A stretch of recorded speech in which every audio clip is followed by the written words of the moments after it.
Hello again, everybody. My name is John D Healy. People know me because I produced this book by Stoney McGurn, my good friend. He was born in 1941, and stories all the way through. And that you can buy from me.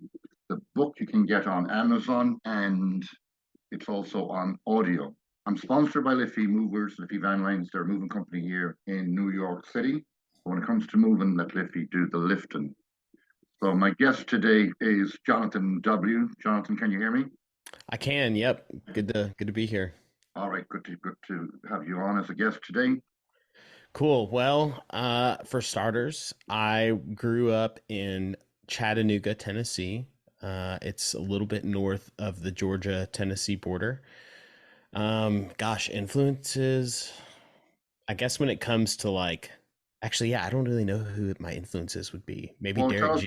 tell my audience like what it is your career is now. Sure. Yeah. So right now I work in fan engagement. So for sports, a lot of the way things currently go is that most sports teams run on a very centralized model where like front offices and the owners have a lot of say, if not all the say in what happens for the team. And so the organization I work for, our ultimate short-term goal is to have the first ever community-owned minority stake in an NBA basketball team. And so to help prove credibility for that, one of the many different areas that we're trying to show front offices and team owners that fans can be in charge of is the fan experience. So a lot of my work involves coming up with just cool ideas to get people excited about a team and really putting the power in the hands of the fan to create like a cool experience in the stadium or not in a stadium too. It could be all on the internet.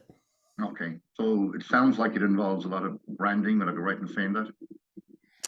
Branding maybe, but a lot of it is just like creativity. So um the ultimate question that like I'm trying to answer at the end of the day is what's the reason or what's the why that people get excited or become fans of things. And then once I have the answer to that why, creating different activities and engagements and activations that get people involved in supporting their favorite sports team. What's the unique selling point? What's different about what you do, say, compared to a PR company? So PR company would focus mainly on like the public image of a sports team, whereas what I do focuses on this the experience that an individual has the second they walk into a stadium. So if you were to go to a Yankees game, um, you're probably going to wait in line.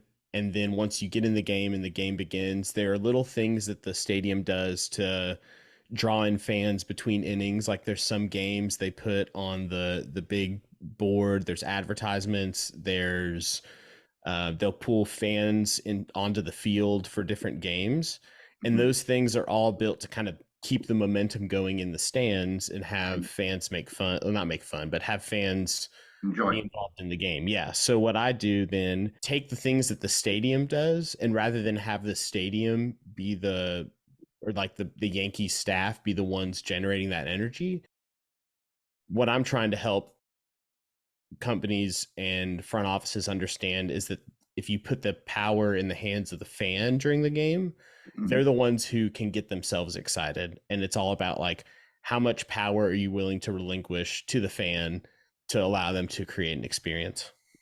Okay, how many years have you been doing this, Jonathan? Just one. So it's brand new. Okay, I've my background is was in like customer success work for just like startups, right. and I'm not really like a I'm not really a good employee traditionally. Like Okay, I find it really hard to sit down and like get excited about somebody else's idea. okay, Um, and also I'm just kind of like, my brain, I'm just a creative, so my brain's always okay. spinning. That's interesting. I see you're also involved in music. I'm looking at the background of your apartment. I am, yeah. Mm. I was a musician in a former life.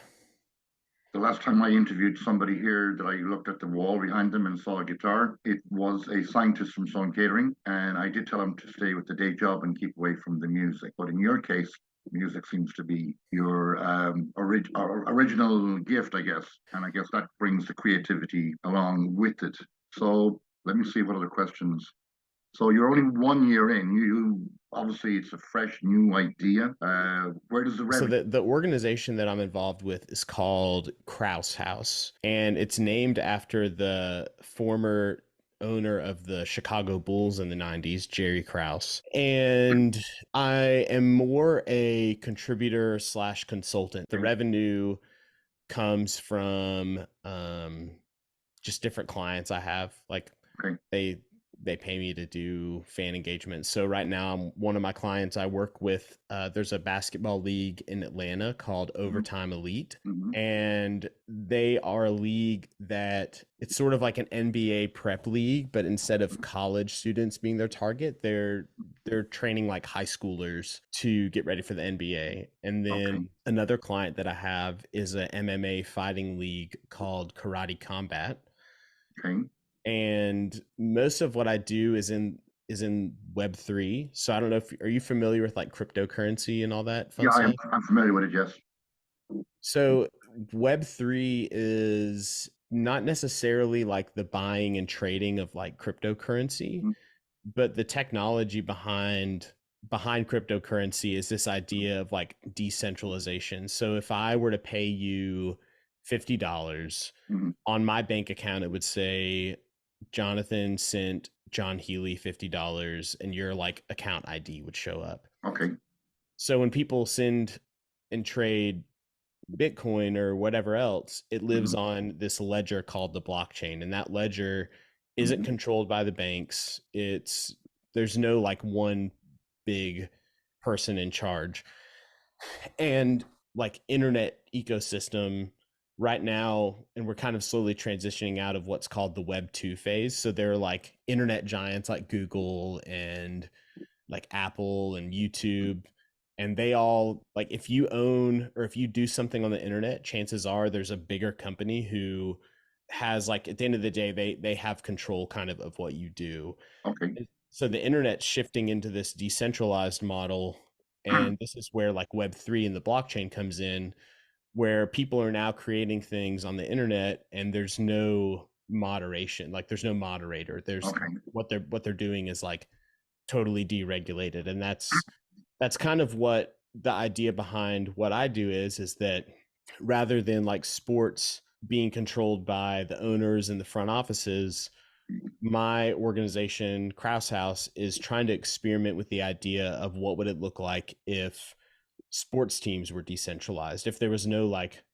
big owner of a sports team, and Okay. instead Mhm. sports teams were run by the fans, because at the end of the day there would be no sports organizations if there were no Mhm. fans in the Okay. scene. I understand. So my guest today is Jonathan W, a young man from Alabama, I guess. Background was originally in music, and now he's on a new venture, sports promotion, I guess, and deregulation of from the owners to the fans, I guess. That Uh, nailed it. That's yeah, perfect. thank you. A few months back, I also had a podcast on that was all about cybersecurity. So if my listeners are interested in this, they can tune into the cybersecurity. Cancer research, that gentleman took down his guitar and played a song for me. I'm not going to ask Jonathan to do that today because I'm still getting over the brain surgeon thinking he was Bono. I want to wish you luck with your project, Jonathan. Number one, it's nice to see new work coming up and new adventures and new creativity. Where can people get in touch with you if they want more update on your idea and your creativity? Well, it's the website for Krause House is www.krausehouse.club, and they can read kind of all about what we're doing, and they can also you can follow me on Instagram or Twitter. Mhm. My little tag is at it's Uncle John. Well, I like your tag name, Uncle John, because my nephews, the ones that like me, call me Uncle John, especially when they're looking for something. So, Uncle John from Uncle John here. I forgot to ask you one other question. Is your thing like is it like all over the country, or is it just focused on teams you're involved with? It's international. So organizations that are involved in Web3, one does not become an employee because there's no chain of command. Okay. Everybody that's involved in the organization is what's known as a contributor. And so funding for the different projects and ideas that I Mhm. come up with in order to get funding, what I have to do is write up a proposal, like a job idea, Okay, and I pitch it to our community, and then they vote on my idea using our like the organization's native crypto token. So this crypto okay, token isn't like tradable. Like there's not, you can't buy it on Coinbase or anything. It's earned by doing projects for the community. But then once you earn these tokens, that gives you weight in the voting. So like okay, if other people put up job ideas, like because I have, we'll say like 200, because I okay. have 200 of these Krause coins, which is what they're Mm, called, I can use okay. those 200 coins to vote either for or against other ideas. And that's kind of how like jobs and projects get funded, because we have like a treasury within the Okay. organization. Is there like a membership arrangement that people can pay an annual subscription, or is that something I just came up with?